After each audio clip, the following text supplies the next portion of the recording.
उसका राजा था कुंवर सिंह। कुंवर सिंह बहुत योग्य शासक था। राजा होते हुए भी वो प्रजा की स्वतंत्रता का तरफदार था। छोटे बड़े हर नागरिक की सुख सुविधा की उसे चिंता रहती थी। प्रजा भी अपने राजा को बहुत चाहती थी और हर दिन उसकी जय जयकार करती रहती थी। राजा जानता था कि यह सब उसके बुद्धिमान प्रधानमंत्री की नीति और सूझबूझ का परिणाम है। समय बीतता गया। एक दिन प्रधानमंत्री को काल ने आ घेरा। प्रधानमंत्री की मृत्यु से राजा का तो जैसे दायां हाथ ही कट गया। अब तक राजा निश्चिंत था। वह जानता था कि प्रधानमंत्री के रहते राज्य में कहीं अन्याय और अत्याचार नहीं हो सकता, किंतु अब प्रधानमंत्री के बिना शासन का कार्य चलाना कठिन था। वह यही विचार करने लगा कि नया प्रधानमंत्री किसे बनाया जाए। स्वर्गीय प्रधानमंत्री का पुत्र सोमदेव भी राजा के मंत्रिमंडल में था। अपने पिता के सामने ही वह राज्य के महत्वपूर्ण कार्यों की देखभाल करने लगा था। मंत्रिमंडल के अन्य सदस्यों का विचार था कि राजा उसी को प्रधानमंत्री बनाएंगे। राजा भी यही सोचता था कि पिता का उत्तराधिकारी पुत्र को ही बनना चाहिए। राजा की नजर एक और युवक पर भी थी। धर्मवीर नाम का वो युवक उस समय राजा की अंगरक्षक सेना का प्रधान नायक था। राजा भली भांति जानता था कि युवक धर्मवीर प्रधानमंत्री के पुत्र सोमदेव की अपेक्षा अधिक सूझबूझ वाला है। फिर भी मंत्री पुत्र के स्थान पर उसे प्रधानमंत्री बनाने पर प्रजा के अधिकांश लोग उसकी आलोचना न करने लगे। इस विचार से राजा उसे प्रधानमंत्री बनाने का साहस नहीं जुटा पा रहा था। सोचते सोचते राजा को एक उपाय सूझ गया। उसने उन दोनों की बुद्धि परीक्षा लेने का निश्चय किया। दूसरे दिन दरबार में राजा ने दोनों को सोने की म्यान में रखकर एक एक तलवार दी और कहा, धर्मवीर, तुम पूर्व के सीमावर्ती राज्य में जाकर वहां के राजा को हमारी यह भेंट दो।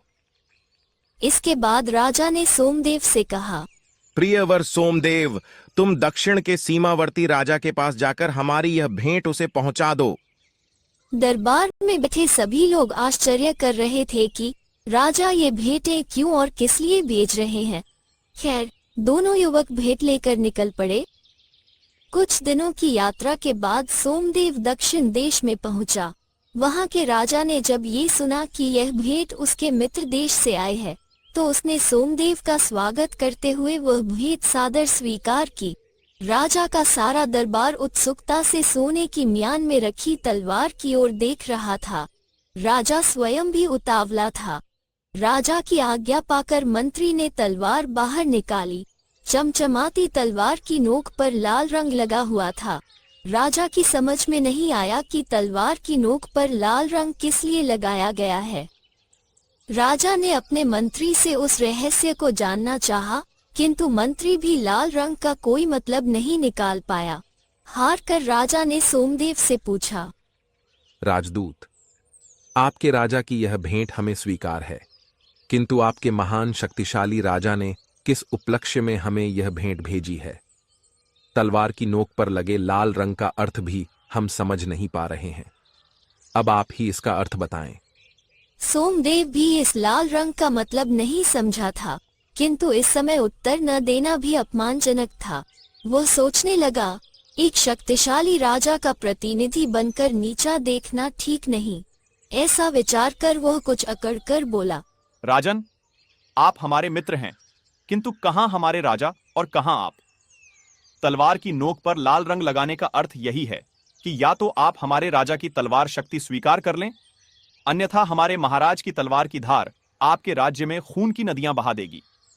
भरे दरबार में अपमानजनक शब्द सुनकर क्रोध से राजा के नथुने फूल उठे। उसने सोमदेव की ओर देखकर कहा, तो यह बात है, तुम्हारे राजा को अपने बल का बहुत घमंड है। जाओ, उनसे कह देना कि अब युद्ध भूमि में ही तलवार की धार का फैसला होगा। सोमदेव की तरह धर्मवीर भी भेंट लेकर पूर्व देश के राजा के पास पहुंचा। सिर झुकाकर सम्मान पूर्वक उसने वह भेंट राजा को प्रस्तुत की। पूर्व देश के राजा ने धर्मवीर को सम्मान के साथ ऊंचे आसन पर स्थान दिया। ये देखते ही धर्मवीर समझ गया कि यह राजा हमारे महाराज का सच्चा मित्र है। उसने म्यान से तलवार निकाली और उसे सम्मान पूर्वक राजा को भेंट किया। उस तलवार की नोक पर भी लाल रंग लगा हुआ था। तलवार की नोक पर लाल रंग लगा देखकर सारे दरबारी आश्चर्य में पड़ गए। सबने बहुत सोचा समझा, किंतु किसी की समझ में इस अद्भुत भेंट का रहस्य नहीं आया।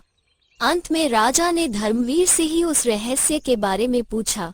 धर्मवीर कुछ सोचकर बोला, राजन, हमारे महाराज आपका बेहद सम्मान करते हैं। यह तलवार इसी बात की सूचक है। तलवार की नोक पर लाल रंग लगाकर महाराज यह कहना चाहते हैं कि मैं और मेरा राज्य आपकी मित्रता के लिए अपने खून की एक एक बूंद तक बहा सकते हैं। धर्मवीर के मुख से यह सुनकर पूर्व देश का राजा हर्ष से गदगद हो गया। उसने कहा, राजदूत, मैं आपके महाराज की इस मित्रतापूर्ण भेंट को सम्मानपूर्वक स्वीकार करके उनको हृदय से धन्यवाद देता हूँ। मेरा तन मन धन सब उनके लिए समर्पित है। धर्मवीर विदा होने लगा तो राजा ने अपनी सेना की एक विशाल टुकड़ी उसको सुरक्षित सीमा तक पहुंचाने के लिए भेजी। यही नहीं, उसने इस भेंट के बदले लाखों रुपये के बहुमूल्य उपहार भी साथ में भेजे। उधर सोमदेव के पीछे पीछे दक्षिण देश के राजा की विशाल सेना भी आक्रमण के लिए चल पड़ी थी। सोमदेव ने राजा को आकर पूरी बात बताई तो राजा बहुत परेशान हो उठा। युद्ध की तैयारी थी नहीं और शत्रु बड़ा चला आ रहा था। सम्मान की रक्षा के लिए युद्ध तो करना ही था। राजा के आदेश से सेना नगर के परकोटे से बाहर निकल पड़ी। अभी युद्ध शुरू भी नहीं हुआ था कि तभी धर्मवीर भी सेना की एक टुकड़ी के साथ वहां आ पहुंचा। गुप्तचरों द्वारा उसे सोमदेव की करतूत का पता चल गया था। उसने अपनी टुकड़ी के साथ पीछे से दक्षिण देश के राजा की सेना पर धावा बोल दिया।